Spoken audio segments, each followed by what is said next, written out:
takes a rest. Oh yeah. Sports, pop culture, wrestling too. We got it all with the very best. Tune into the filter-free podcast for the latest in entertainment news. TNA Top 10 will make you laugh with their hilarious views.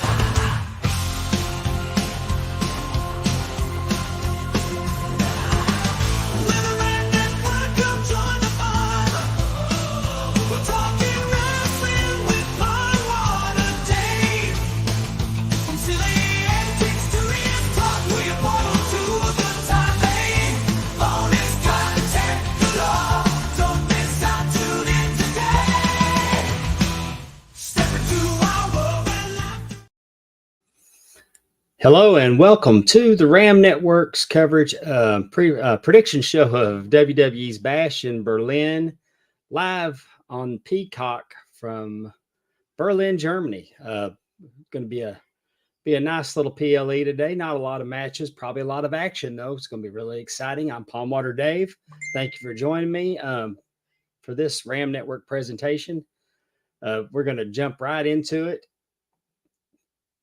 And I'm really excited about this one because I mean, it's just like I said, it's not a huge card, but it has a lot of star power. I mean, I'm going to do these. I don't know which order the matches are going to be in. I'm just guessing.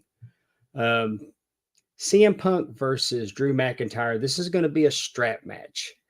I would hope that Drew McIntyre goes over, but in my heart of hearts, I do believe that CM Punk's going to win this match, and it'll keep this thing going. I expect them to meet again at Survivor Series. This issue is far from over. I think the strap match is going to be fun. I think it's going to be brutal.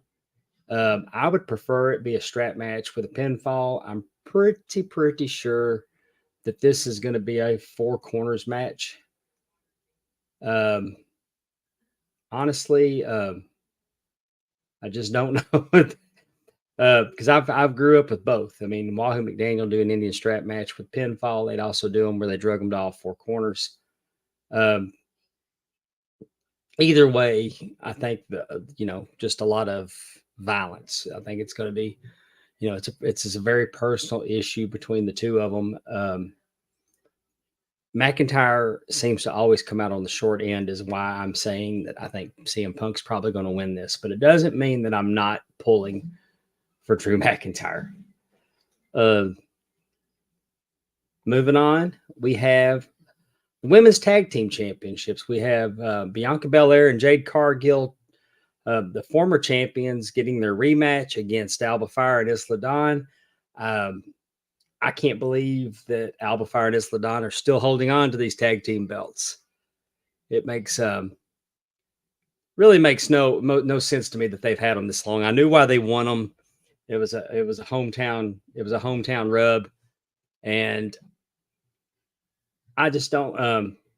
I think there's going to be a heel turn. Richard Ward says that Jade turns heel. I think there's going to be a heel turn, but I don't think it's time yet. I think that we're probably going to happen a little bit further down the road where we get Bianca and Jade at WrestleMania. So I think they'll get the tag belts back, and then there's going to be some tension mounting. Again, I don't know why it's taken them this long to take the titles off of Fire and Dawn. No disrespect to them. They're just kind of lackluster compared to the their title reigns been lackluster is what I'm saying. They're not the stars that Jade and Bianca are. And I think this is a course correction at this point. And in the tag team champions with a little bit of tension will tell a good story and build up for a WrestleMania match. I want to thank y'all for joining me this morning, by the way. Richard Ward's here, James Sorensen, little Jimmy Sorensen, my man.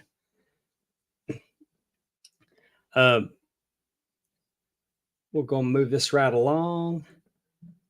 This is going to be a fun match. This is a hard one to call. We have Liv Morgan and Dom Dom against Damian Priest and Rhea Ripley, the True Judgment Day.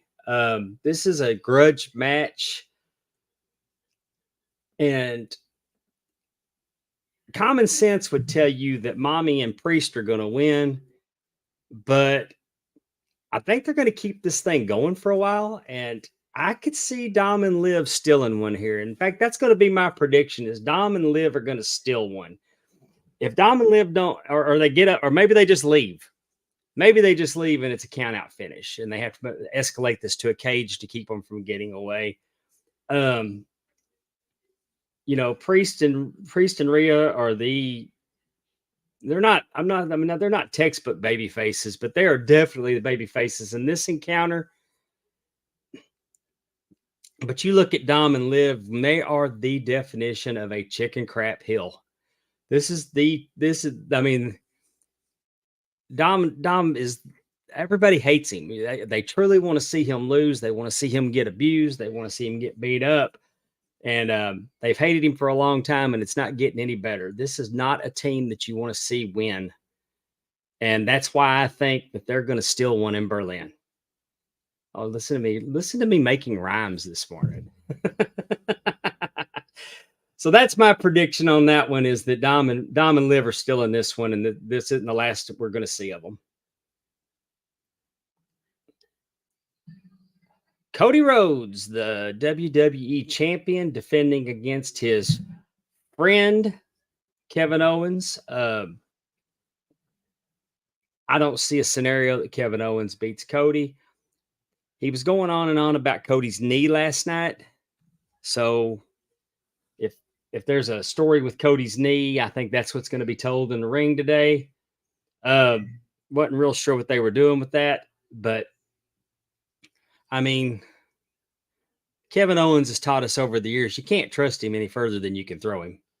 But I don't see Cody dropping to Kevin Owens. I do see this being a banger. I think it's going to be a different type of match than we're used to seeing Cody wrestle. I think it's going to be really good. It's going to be a lot of brawling. It could very well, be the match of the night. But I don't see Cody Rhodes losing this match at all. And we'll move right along. I'm super excited about this one. I probably want to see this match more than any of them. I did not see Randy Orton showing up to challenge Gunther, but I'm here for it. I think this is a perfect opponent for Gunther. Right out of the gate, this is going to establish Gunther. I mean, Gunther doesn't have to be established. Gunther established himself as the Intercontinental Champion. So let me tell you, Gunther's going to retain. They told a story with Cody's knee, and Kaiser kind of took Randy's knee out. So I don't know if anything will come from that. It's going to be a knockdown drag out. I think there's going to be a couple false finishes. I don't think there'll be any outside interference. I don't really see a scenario Randy Orton's going to be the babyface in this match, because I think Gunther's over. I think that Randy Orton's chest is going to look like hamburger meat. I think that Gunther's chest is going to look like hamburger meat. This is going to be a hard-hitting affair, no doubt. And you can catch all this at the top of the hour on Peacock. I like the formula of just having a handful of matches. I don't know how many they're doing on the pre-show. It was a 2-hour pre-show countdown for them. I love this Triple H's NXT takeover formula. I'm not tired when these things are over. I get just enough, and it's always better when you get quality instead of quantity. And I even think our friends over at AEW figured that out with their last pay-per-view when they came in at 4 hours and gave us a really solid night of entertainment. I think this is a good formula for wrestling companies to do. I mean, you might think that you're giving value when you give them 14 matches and it drags out for 6 hours, but you're just wearing everybody out. It doesn't do any good to have a banger of a main event if nobody can stay awake for it. I enjoy these international shows. I mean, we're starting this in my time. We're starting it at noon, 1 Eastern. So it's, other than I'm going to miss a little college football this afternoon, I'm definitely excited about watching this show. And I think WWE will definitely deliver And hey, you're getting it on Peacock for under $10. So you're definitely going to get your money's worth, even if it's not good. But we all know that it's going to be great. So that's my quick and easy Bash in Berlin predictions this morning. I wanted to take a second to tell you about the RAM Network over patreon.com/RAM Network for just $5 a month. Yes, we've lowered our price to $5 a month. You get so much bonus content, such as World Class Flashback, where myself and Timmy C are going through 1983 World Class Championship Wrestling, my favorite year of professional wrestling. We're taking it by week by week. We've got Von Erichs, we've got Freebirds, we've got Jimmy Garvin, Iceman Kamala. We're going to have the Super Destroyers. We got Gentleman Chris Adams. We got hard-hitting, in-your-face wrestling. 1983 World Class can't be beat in my book. We also have WWE Eras, the new generation with Dave and the HSV and Andrew Hermes. They're watching the new generation of WWE. They also were doing Hard Times and Beyond, covering Crockett 86. It's another fun one. We have Power of the Pen with Amy Vaughn and TJ Stevens, where they'll interview authors of wrestling books. They're doing a great job with that over there. An Audience with the Belt Pope. I collect belts. I'm a belt fan. I'm a wrestling belt fan from way back, and I will feature a belt, and we'll do a deep dive. And it's not so much the history of it as much as it is why I like it, what the looks are. Just belt nerd stuff that everybody likes, and it's fun for me, and I hope it's fun for you. Just put it in your mouth. Just put it in your mouth. It's a cooking show, because RAM stands for Wrestling and More. We're doing the RAM Network Fantasy Football League. We're going to be doing a lot of content on our Fantasy Football League. Where the winner will get a wrestling belt.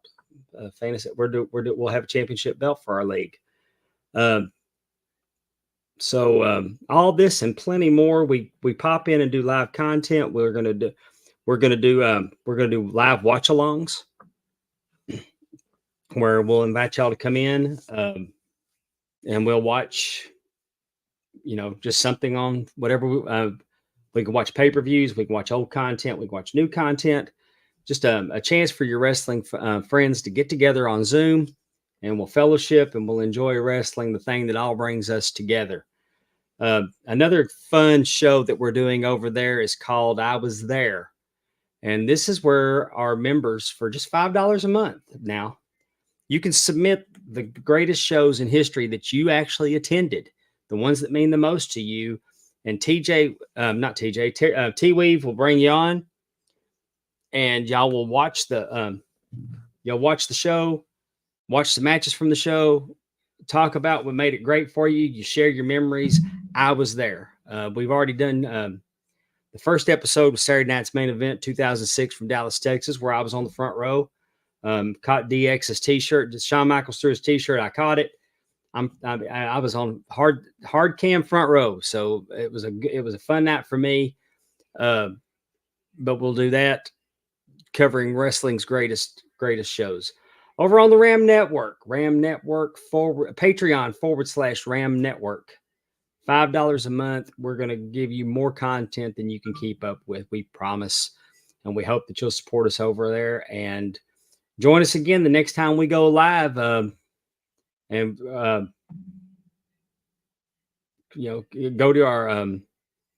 YouTube, RAM Network.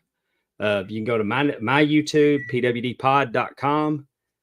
Set your notifications so when we go live, you can join us for all that we do. We like to do these pre-shows. Sometimes we'll do a post-show.